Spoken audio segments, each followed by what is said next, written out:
4:01 a minute ago. It's 4:02 on May 2nd, 2017, a Tuesday. He started to have another epileptic fit here. And it's hard to stop these things. We're trying our best. This is too many in a row. I don't know. We're going to try to help Frankie out. It's a Tuesday, May 2nd, 2017. He's having these fits.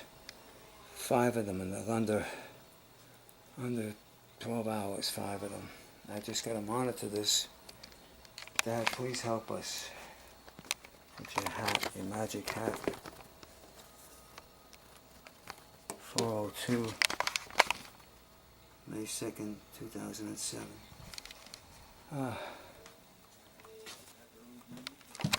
Here we go.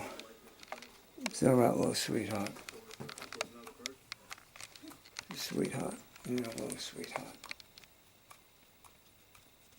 I know.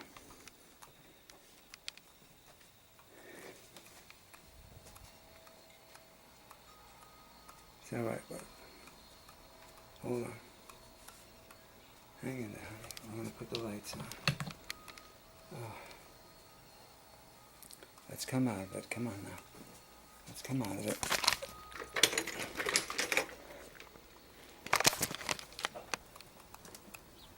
Something's happened to him.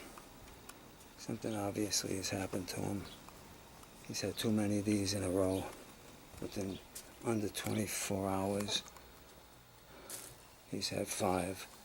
It's okay, sweetheart. It's okay. I know you're looking at me. I see you. I see you. Stay with me, sweetheart. Stay with me, sweetheart. Cool down. Cool down. It's okay. It's okay. Cool down, honey.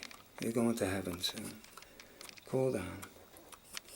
I know, it's okay, honey. It's the heat. It's a lot of the...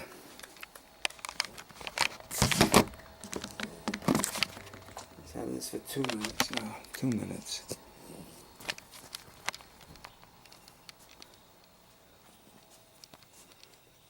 And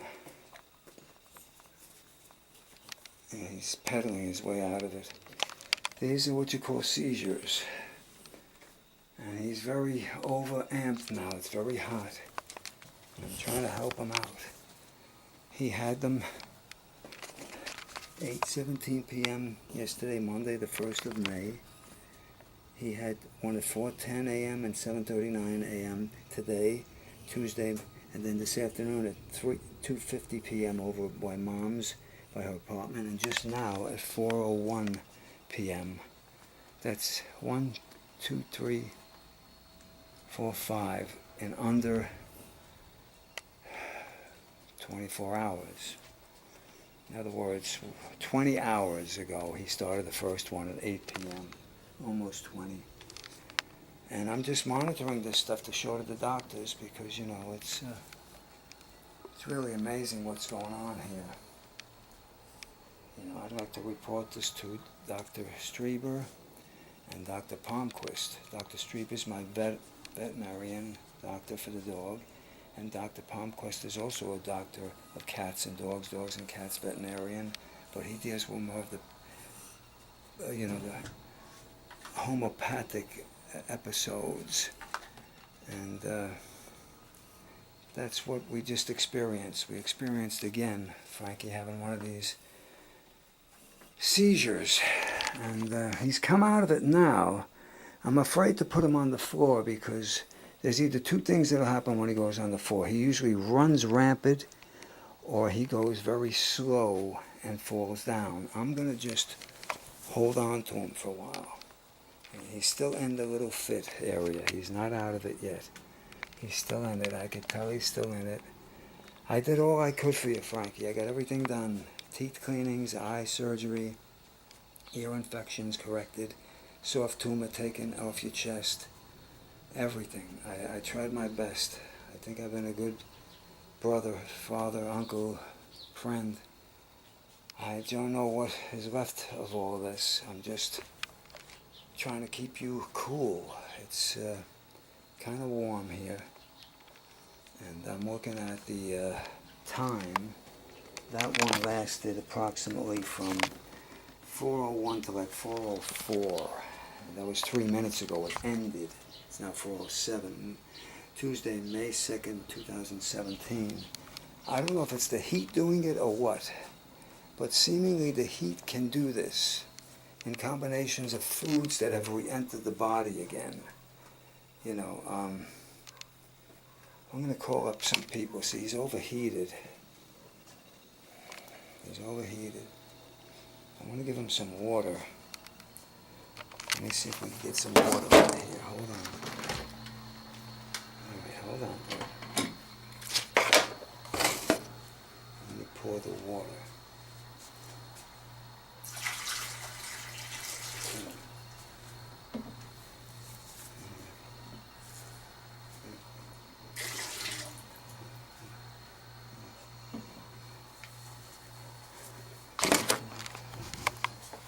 Some water? You want to drink some water, Frankie?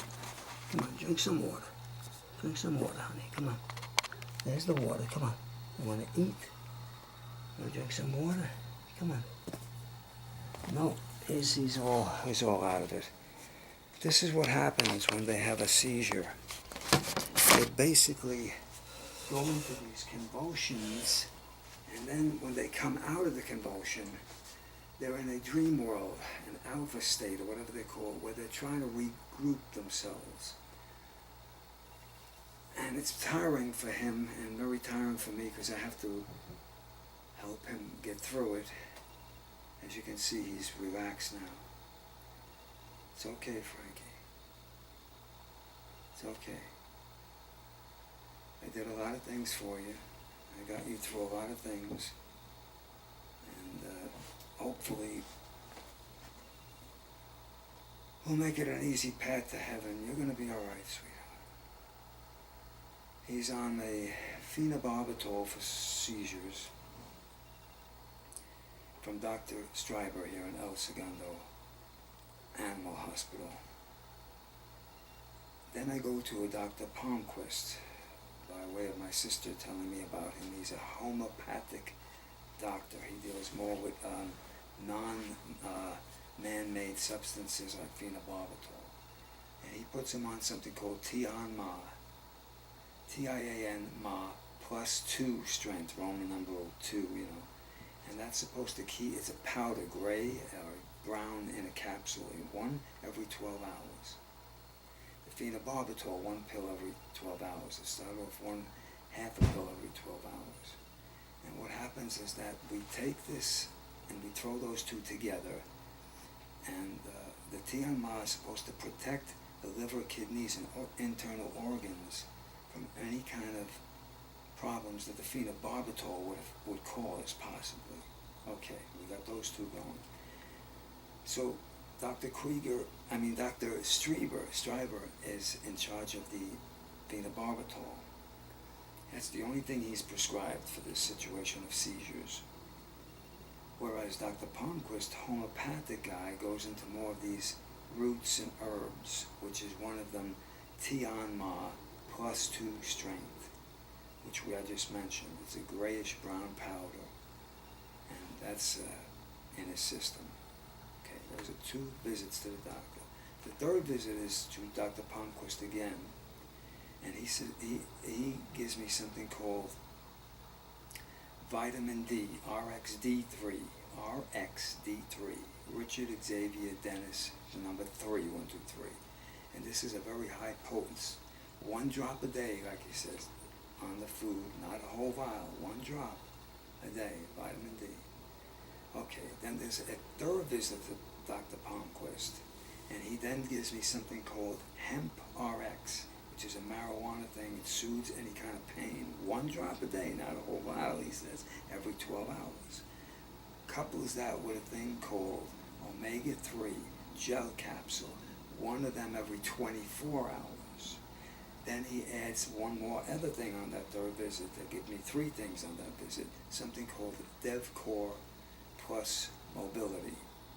DevCore is a thing sort of like an Adequin or Cosequin, which helps the spine and the backbone and all the stuff that's going on with his problematic walking with the legs in the rear.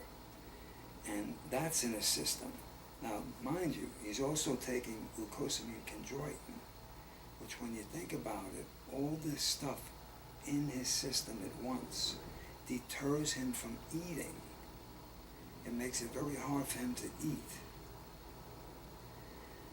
And because of that, he doesn't like the smell. We have to wait for him to starve to eat anything. Then when he eats so fast, he's coughing. All these things in his system, are they appropriate? Are they canceling each other out? Are they causing anything good? If one's in there ahead of the other one, does it beat out the other thing from taking place? You know, I asked this question to both doctors, especially to Palmquist, who has 5 vitamin-oriented things in this Frankie's system, who's 15, Terrier Poodle, 9 pounds, 9.5 pounds. And the doctor said, no. I said, do you put them all in one dish at the same time with the food, which is blue buffalo turkey and potato, no grain food? It's hard. That's another thing that Stryber suggested. Go for these foods, okay? So that food now is in his system with all these medicines and vitamins on them.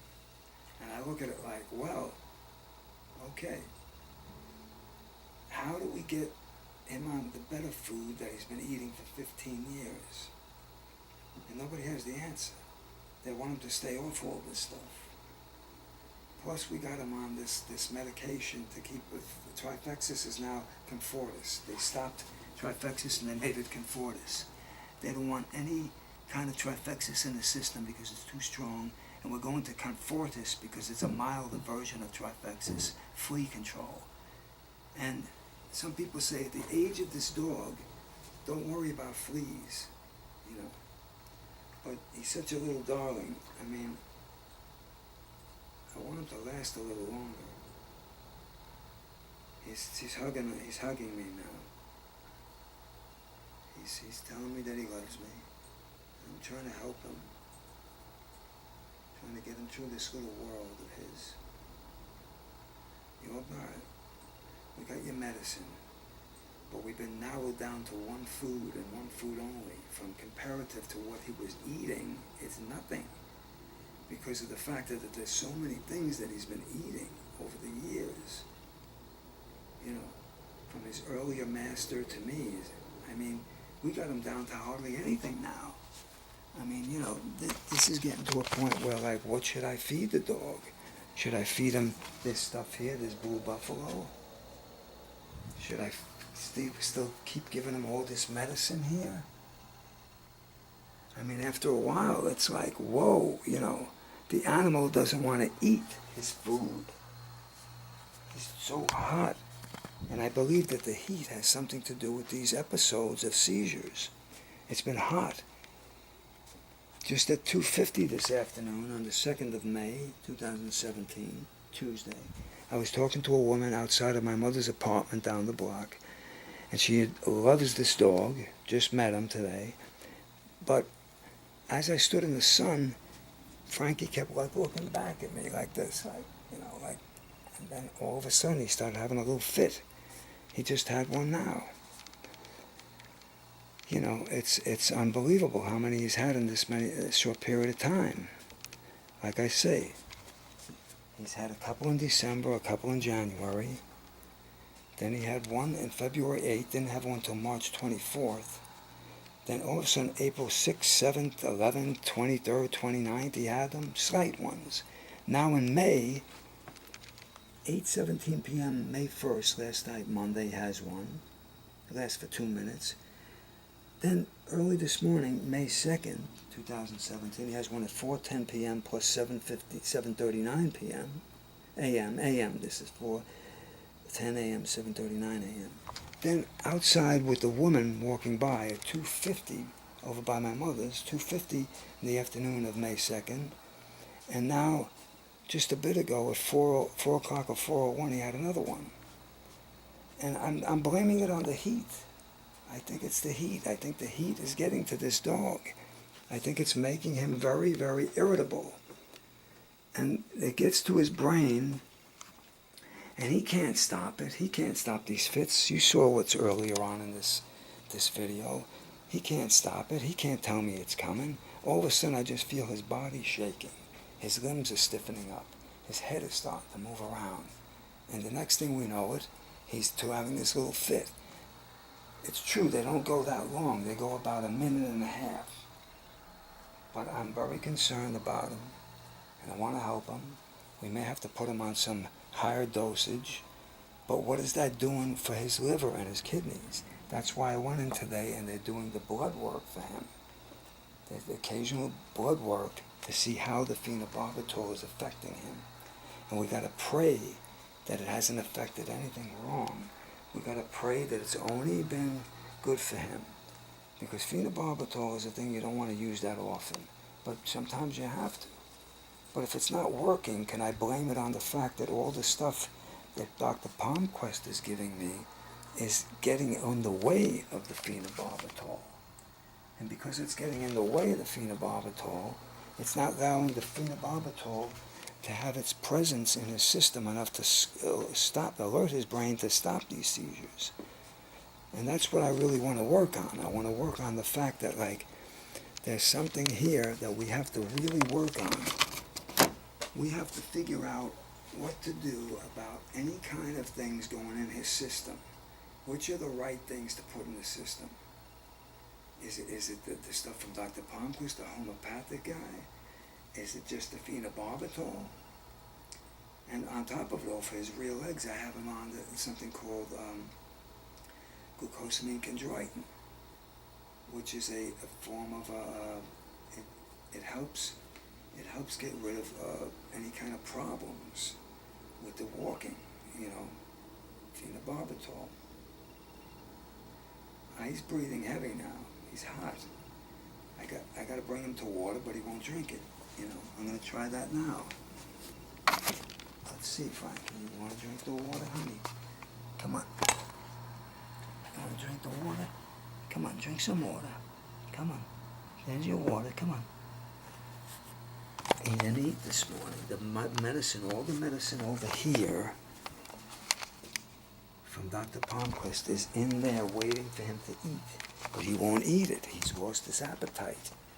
When you lose your appetite, then your immune system comes down, and a seizure is easier to hit you than not.